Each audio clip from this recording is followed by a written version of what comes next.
Israel, Gaza మధ్య గత 72 రోజులుగా యుద్ధం కొనసాగుతోంది.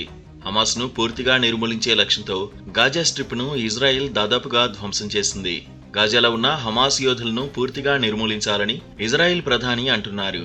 ఈ నేపథ్యంలో గాజాలో 3 బందీలను ఇజ్రాయెల్ డిఫెన్స్ ఫోర్సెస్ కాల్చి చంపింది. ఇక్కడే ఇజ్రాయెల్ పెద్ద తప్పు చేసింది.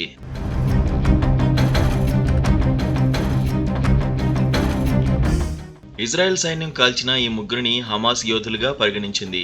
వాస్తవానికి వారు హమాస్ చేత బందీలుగా ఉన్న ఇజ్రాయెల్ ప్రజలు. ఈ బందీలను గుర్తించారు. ఈ సంఘటన తర్వాత ఒక ఇజ్రాయెల్ ఆర్మీ అధికారి స్పందిస్తూ ఇది ఇజ్రాయెల్ యుద్ధ నియమాలకు వ్యతిరేకమని అన్నారు. ఈ విషయంపై ఇజ్రాయెల్ ఆర్మీ ఉన్నత స్థాయిలో దర్యాప్తు చేస్తోంది. ఈ చర్య అనంతరం ఇజ్రాయెల్ సైన్యం ప్రధాని నెతన్యాహు పెద్ద ఎత్తున విమర్శలను ఎదుర్కొంటున్నారు. దీంతో సైనిక చర్య ద్వారా గాజా స్ట్రిప్లోని బందీలను రక్షించడం ఇజ్రాయెల్ ప్రభుత్వానికి ఎంత ప్రమాదకరమైన సవాలో ఈ చర్య రుజువు చేస్తోంది.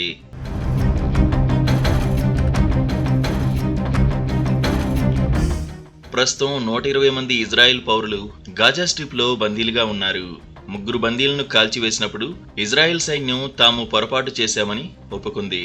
అయితే ఈ బందీల వల్ల తమకు బెదిరింపు ఉందని తాము భావించామని, అందుకే వారిని కాల్చి చంపినట్లు తెలిపింది. ఈ బందీలు హమాస్ ఆక్రమణ నుంచి తప్పించుకున్నారని లేదా వారితో తీసుకెళ్లిన యోధులు వారిని అక్కడ వదిలిపెట్టారని ఇజ్రాయెల్ అధికారులు భావిస్తున్నారు. ఈ సంఘటన తర్వాత హమాస్తో బందీలను విడిపించేందుకు ఒప్పందం కుదుర్చుకోవాలని ఇజ్రాయెల్ ప్రభుత్వంపై నిరంతరం ఒత్తిడి వస్తోంది.